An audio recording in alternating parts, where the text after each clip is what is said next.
ಸ್ನೇಹಿತರೆ, ಒಂದೊಂದು ಪ್ರಾಂತ್ಯದಲ್ಲಿ ಜನಗಳು ಯಾವ ತರ ಇದ್ದಾರೆ, ಅವ್ರ ನಾಗರಿಕತೆ ತಕ್ಕಾಗಿ ವೇಷಭೂಷಣಗಳು ಹೇಗಿರುತ್ತೆ ಅಂತ ಹೇಳಿ ಈ ಒಂದು ಹೂದೋಟದ ಮುಖಾಂತರ ನಮ್ಮ ದೇಶದ ಪ್ರತಿಯೊಂದು ಜಿಲ್ಲೆಯಲ್ಲೂ ನಮ್ಮ ಉಡುಗೆ ತೊಡುಗೆಯನ್ನ ತೊಡಿಸಿ ಒಂದೊಂದು ಶಿಲೆಯನ್ನು ನಿಲ್ಲಿಸಿದ್ದಾರೆ.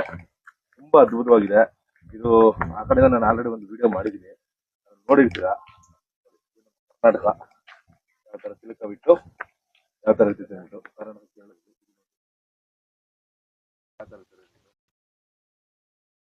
ಇಲ್ಲಿ ನೋಡಿ,